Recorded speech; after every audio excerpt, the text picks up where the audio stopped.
Hi everyone, and welcome to our module on the HMP shunt. The HMP shunt is a series of reactions that is an offshoot of glycolysis, and it goes by several different names. I was taught to call it the hexose monophosphate shunt or the HMP shunt. Some books will call it the pentose phosphate pathway, and it is also sometimes called the 6-phosphogluconate pathway. And the reason it's called a shunt is because glucose 6-phosphate is shunted away from glycolysis for this series of reactions. These are the molecules formed as glucose is converted to pyruvate for glycolysis, and the second intermediate is glucose 6-phosphate, and that is where molecules are shunted away for the HMP shunt. I've summarized on this slide the four most important things for you to know about the HMP shunt. First of all, you need to be aware that this series of reactions synthesizes NADPH, which has many uses inside of cells that we'll talk about in this module. This pathway also synthesizes ribose 5-phosphate molecules, and these molecules are very important for synthesis of nucleotides. There are two key clinical correlations of the HMP shunt that you should know. The most important and the most high yield is a deficiency of the enzyme glucose 6-phosphate dehydrogenase. We'll talk about this in detail. And then there's also a clinical correlation of thymine deficiency that relates to one of the enzymes in this pathway called transketolase, which we'll talk about in a minute. All of the reactions of the HMP shunt occur in the cytosol. The mitochondria has no role in the HMP shunt. And the reactions are traditionally divided up into two phases. The first series of reactions are called the oxidative reactions. These are irreversible and rate limiting, and these reactions convert molecules of glucose 6-phosphate into ribulose 5-phosphate, and in this process they generate NADPH. The second set of reactions in the HMP shunt are called the reductive reactions. These are all reversible, and these convert molecules of ribulose 5-phosphate back into fructose 6-phosphate, which can re-enter the glycolysis pathway. In doing so, they generate ribose 5-phosphate molecules, which can be used for nucleotide synthesis. So let's talk about the first half of the shunt first. These are the oxidative reactions. In this portion of the pathway, molecules of glucose 6-phosphate are converted into molecules of 6-phosphogluconolactone, and the enzyme that catalyzes this step is glucose 6-phosphate dehydrogenase. This is a very important enzyme because, as we will see, there is a characteristic clinical deficiency of this enzyme. As part of this first step, one molecule of NADPH is created. In the second step, a molecule of ribulose 5-phosphate is synthesized. This generates another molecule of NADPH, and importantly, a molecule of CO2 is removed, and that's because we are taking a 6-carbon structure of glucose and creating a 5-carbon structure of ribulose. The second half of the shunt involves the reductive reactions. These are all reversible reactions. It's very low yield to know the names of all the intermediates and all the enzymes. The important features of this portion of the HMP shunt are that molecules of ribose 5-phosphate are generated for nucleotide synthesis, and then one of the enzymes involved is called transketolase. This enzyme can lead to the formation of fructose 6-phosphate, which can re-enter the glycolysis pathway. There are a couple of things about the enzyme transketolase that you should be aware of, especially for step 1 of your boards. This enzyme transfers a carbon unit to create a molecule of fructose 6-phosphate. It requires thiamine, vitamin B1, as a cofactor, so patients who are thiamine deficient will have poor activity of this enzyme. In addition, this enzyme may be related to the Wernicke-Korsakoff syndrome. This is a cognitive syndrome that alcoholics develop when they are chronically deprived of the vitamin thiamine. Now, not all alcoholics who are deprived of thiamine develop the Wernicke-Korsakoff syndrome, and there are data suggesting abnormal transketolase enzymes may predispose alcoholics to develop this condition. The affected individuals may have abnormal binding of thiamine, and you should be aware of that for your board exams. Let's discuss the important products of this pathway for cells. The first one is the molecule ribose 5-phosphate. This is a picture of ribose 5-phosphate on the screen, and you can see that it almost looks like a nucleotide. We have a sugar and we have a phosphate group. All we're missing is a base right here.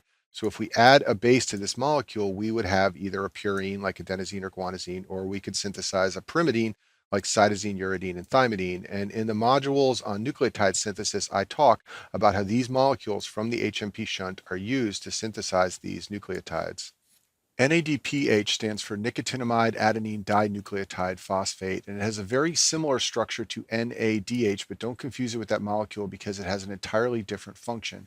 This is the structure of NADH on the left side of the screen here. On the right side of the screen is NADPH, and you can see that the only difference is the addition of a phosphate group to one of the ribose sugars. Unlike NADH, NADPH is not used for oxidative phosphorylation, and it is not used for the generation of ATP.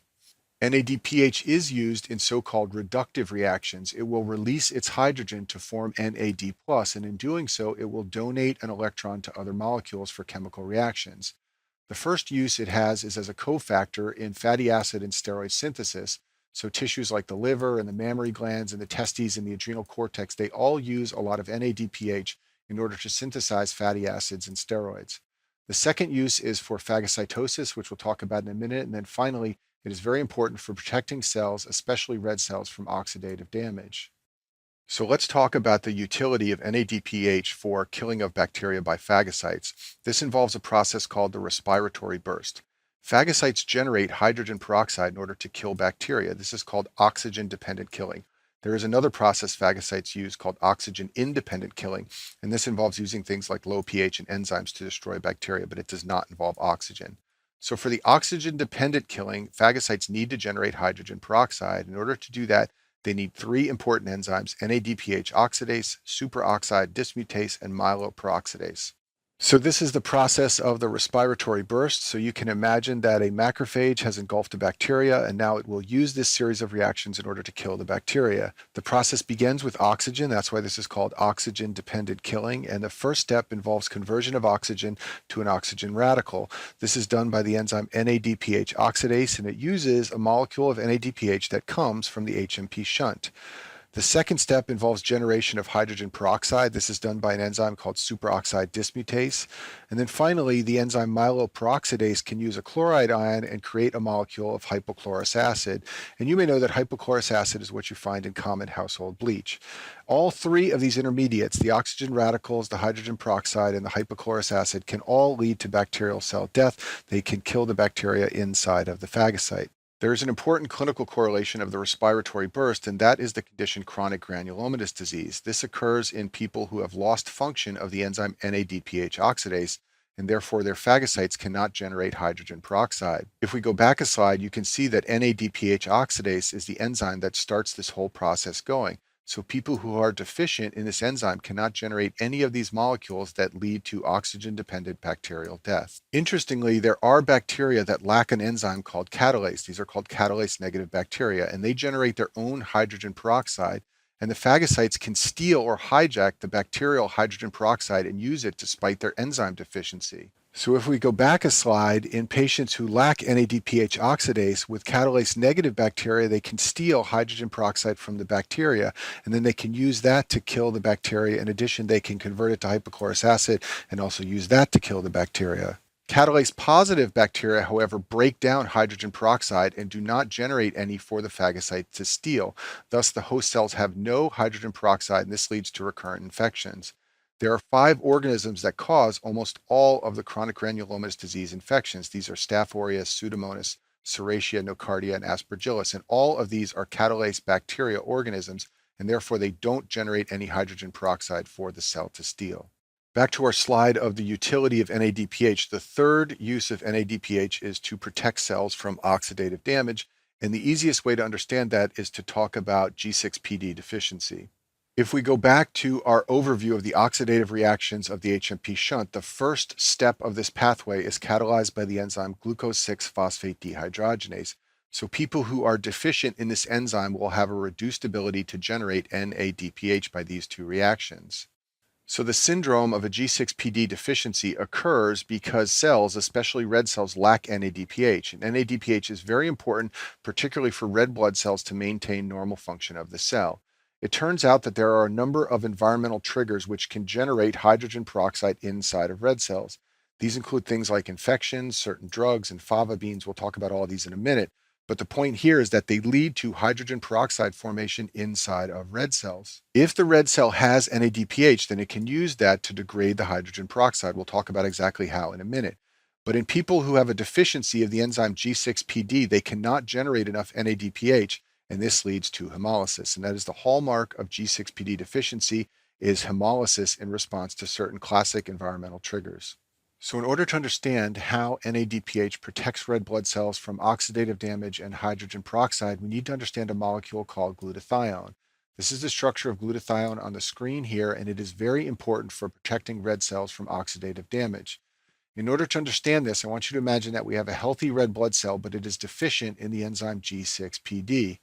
Now imagine that one of those triggers comes along and generates some hydrogen peroxide in the red cell. If glutathione is present, glutathione can convert the hydrogen peroxide into water, which is harmless. It does this through the enzyme glutathione peroxidase, and in the process, it generates a molecule of glutathione disulfide, which is basically two glutathione molecules linked by a sulfur bond. That's why it's called disulfide. The glutathione disulfide can then be regenerated back into glutathione by an enzyme called glutathione reductase, but this enzyme requires NADPH. It converts NADPH into NAD+. If this process occurs as it should, then glutathione is constantly regenerated and is available to defend the red cell against damage from hydrogen peroxide. However, for this process to work, you have to have a functioning HMP shunt, and for a functioning HMP shunt, you have to have G6PD. So if G6PD is deficient, then there will not be NADPH present, and glutathione cannot be regenerated, and thus the red cell will be vulnerable to damage from hydrogen peroxide. G6PD deficiency is an X-linked disorder, so in a board question, it's always going to be in a male. It's the most common human enzyme disorder, and this makes this a very high-yield subject for step 1 of your boards, also all your steps and the internal medicine boards as well. There's a high prevalence of the G6PD deficiency in Africa and also in Asia and the Mediterranean. There are data suggesting that deficiency of this enzyme may be protective against malaria, and that may be why it's common in places where malaria is also common. The classic presentation is recurrent hemolysis after exposure to a trigger, and the hemolysis may present as dark urine. So a male patient who presents with dark urine after eating fava beans is a classic way for this disorder to present. Interestingly, the other functions of the HMP shunt are usually okay. So as I told you before, the HMP shunt, in addition to generating NADPH, is also used for nucleic acids and fatty acid synthesis. Usually people with this deficiency do not have problems in these areas. The problem is solely with the red cells and protection from oxidative damage. There are two classic findings of a peripheral blood smear for a G6PD deficiency. The first one is called Heinz bodies, and the second one is called Bite cells.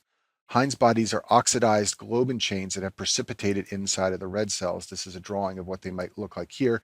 You can find actual smears online of what they look like. Bite cells are phagocytic removal by splenic macrophages of the Heinz bodies. So when these type of cells enter the spleen, the macrophages try to eat the Heinz bodies, and as a result, they generate red blood cells that have a bite taken out of them, and those are called bite cells. There are three classic triggers for hemolysis in G6PD deficient patients. The first classic trigger is an infection. Macrophages, as part of the inflammatory response, will generate free radicals, and these can be toxic to the red cells. Fava beans are also a well-described trigger. Fava beans contain oxidants, and if patients with G6PD consume these, they will develop hemolysis. And then the final important trigger are certain drugs. There are a number of classes of drugs which can cause hemolysis in these patients. The first group include antibiotics. Sulfa drugs are well-described triggers of hemolysis, and that's why I've bolded them. So is the rarely used antibiotic dapsone and another rarely used antibiotic called nitrofurantoin. And then finally, INH, which is isoniazid, is a tuberculosis drug, and it can trigger hemolysis. Several antimalarials can cause G6PD deficiency, especially primaquine and quinidine. And I told you that G6PD deficiency is common in places where malaria is common. So sometimes patients will be screened for a G6PD deficiency prior to starting therapy with one of these drugs. And then finally, aspirin and acetaminophen have been described to rarely cause hemolysis in patients who are G6PD deficient. You can diagnose a G6PD deficiency by doing something called a fluorescent spot test. This test detects the generation of NADPH from NADP molecules. It involves taking a spot of blood and putting it under UV light, and a positive test is when the blood fails to fluoresce under the UV light. And there really is no specific treatment for this disorder. Patients just need to be advised to avoid triggers, and they need to be aware that if they develop an infection, hemolysis may occur. And that concludes our module on the HMP shunt.